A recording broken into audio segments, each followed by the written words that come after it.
In most cases, we are responsible for the breakups we face in our relationships.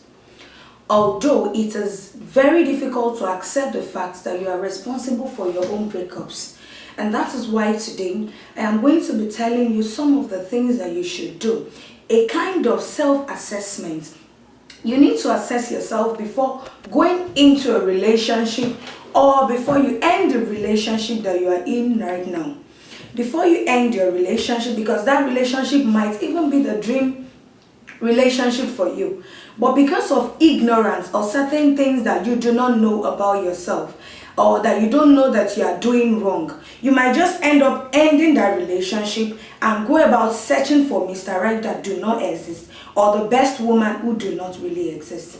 So today I want you to pick a pen and note, think the things that you are doing right, and that will help you to determine if you have played your own part in that relationship. If you are sure that you have played your part in that relationship, then you can choose if to walk out or to go into a new relationship. Always remember that relationship entails two parties, yourself and the other person. It is very easy to condemn your partner. It is easy to blame your partners doing the wrong thing, for not making it up to you, for not meeting up to your standards. But I want you to ask yourself this question: am I perfect? Have I played my own part in this relationship? Have I done my own bits? Are you getting it now? Because it takes a little bit from you and effort from the other person to have a perfect relationship. Although perfect marriage or perfect relationship do not really exist as we emphasize. But when you do your part and the other person does his part, we can live in love and harmony, strength, love, unity. These are the components that makes up a healthy relationship. All right. So the first thing I want to mention today is that you should pursue your dreams. I've heard a lot of people say, oh, when I get married, I'll do this. When I get married, I'll start a business. When I get married, I will do this and that. I'll become successful. I'll plan my future. No, that is wrong. It is actually a wrong kind of orientation. It is better that you pursue your passion and make them a priority. It is better that you also and that person meets you on that path. Are you getting it now? So it is incredibly helpful to already be on a path of pursuing your passion when you enter a relationship. Whether you are working towards your relationship or you are just discovering what your dream, what your passion, what your visions are, it is good for you to pursue that dream.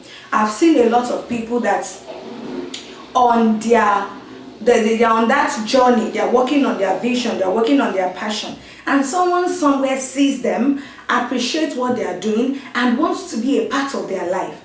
So in this case, it is better, it is easier, it is healthier for the relationship that you are going in. So I don't want you to tie your destiny onto marriage. Do not forget that marriage is not the achievement. No, it's not an achievement. It is only a way of fulfilling God's plan and purpose for our lives. The first plan and purpose is that states that a man should not be alone.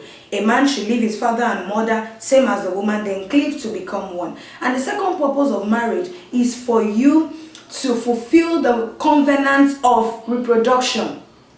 A man and a woman will come together and reproduce. They will come and multiply. So don't be wary, don't be bothered because you are not married. I'm 30 and I'm not married. No. And because I've seen a lot of people who rush into relationships and rush out.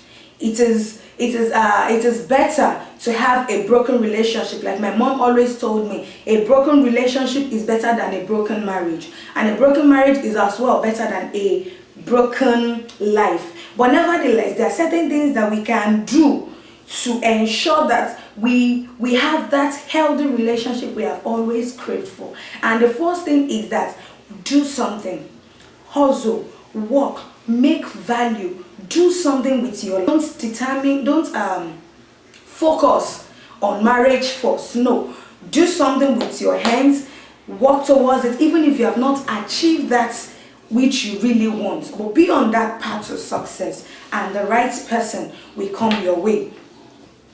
And the reason is that you don't want to be self-absorbed and put all your priorities above your spouse's needs. Are you getting it now? Because having a partner, for those who have determined that until they get married before they start working on their life, no, it doesn't work that way. Having a partner only adds an amazing person to your corner to cheer you up.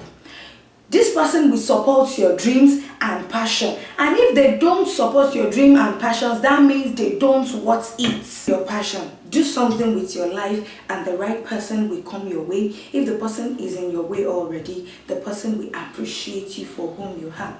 And the second thing I want to mention today, actually it is my number one, and it is the fact that you should love yourself before you go into any relationship. And the reason is that what you don't have, you cannot give. If you don't have self-love, you cannot give love. You only reproduce what you have. If you love yourself, you appreciate yourself, you value yourself, it will be easy for you to replicate what you have. It will be easy for you to replicate what you have. It will be easy to just double what you have in, and it will reflect in the life of that person. Now, if you don't, there's a big difference between self-love and selfishness. Appreciating yourself means you not body shaming yourself. Appreciate yourself for whom you are. Accept that you are fearfully and wonderfully made. Accept that God has made you in his own likeness, and there is no other person like you. Like I believe I am the best in my own version. There is no one who is better than I am. There is no one who is even as better, who is as good as I am. You get it now? So you must learn to appreciate yourself. This thing is called self-love. When you love yourself, you will love people. When you love yourself, there will be joy in you. There's a kind of feeling. You always be happy with yourself. And when you're happy with yourself, you won't have problems with the other person. So another thing I've mentioned this morning is that you should learn to love yourself, and because what you do not have, you cannot give. You can only give love if you have love. Whatever you sow, it is what you reap. You don't just reap what you sow, you reap it in multiple folds. So when you have love, it will be easy for you to sow love into that person's life. And when you sow love in that person's life, you will definitely reap the love in multiple folds. So you pursue your dreams, then you should love yourself. And the third thing I want to mention today is that you should learn to enjoy your alone time. This is you having comfort when you are alone, you being joyous, you being glad. And this starts from loving yourself. If you love yourself, you will love your alone time. Many people believe that, okay, when we are in a new relationship, it gets rosy, you go out, you wear the same clothes, you do things in common. This is great. But on the long run, what keeps the relationship going is the self-love you have. Because at some point, what we call see finish comes in. That is, you know this person in and out, there's no new thing, there's nothing to thrill you anymore, and you can become too used to each other. At this point, maintaining your independence while you are in a relationship will be important to you and your happiness and to your partner on the long run. Whether you are single or in a relationship, enjoying your alone time is the key to that relationship.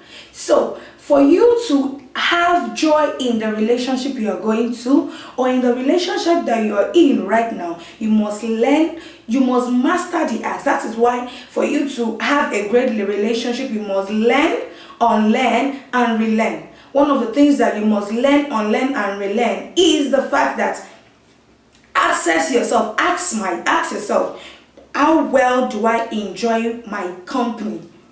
That is one of the things I enjoy mostly. So once you love yourself, you enjoy your own company. And once you enjoy your company, it will be easy. Imagine if you are a sadist, people will not want to stay around you because you are a sadist. So you must first love to enjoy make sure that your own presence is not boring. So once you enjoy your time alone, when people spend time with you, they enjoy that time and they will always want to be around you. What if you are toxic? People do not want to be around a toxic person. People do not want to be around a frustrated person. People do not want to be around an unhappy person. So you must multiply love. You must produce love around you. And this is one of the reasons why men and women walk out of relationship. Once you are always toxic, people walk out of that relationship. So you must learn to love yourself and ensure that you enjoy your alone time. And the fourth thing I want to mention is that you must learn the skill of managing your time. Learn the skill of time management. And the reason is that when someone is in a relationship with you, the person is not just in a relationship. The person is not just spending his time with you or her time with you. This person is spending their lives with you. So I can't imagine spending time with a time waster. I can't imagine myself being in a relationship with a time waster. Why would you cut someone for 15 years? What? So you should learn the art or the skill of managing time effectively. You must be time conscious. People who cut someone for 15 years do not know they are wasting time. They don't know. They just believe they are still no. So you must be factual with time. When it comes to time, you must be cautious, because no one wants to waste their life. No one wants to. There's no man or woman that wants to just waste his or her whole life. Investing time in relationship is not just about the relationship. The person is as well spending his life with you. So assess yourself. If someone is a time waster, if you meet a time waster, can you spend your life with that person? And that is the same way people assess you too. So you must ensure that you are not a time waster. You are cautious with time. You make due use of time. You have the quality for time. So far today, I've mentioned that some of the self-assessments you must do is that number 1, you must pursue your passion. Number 2, you must love yourself. Number 3, you must love your alone time. And you must learn to manage time. So viewers, I believe that you have learned something today. I want you to like, share and follow us on all our social media platforms. Also subscribe on our YouTube channel so that you enjoy the part 2 of this session. You enjoy the part 2 of this. Thank you.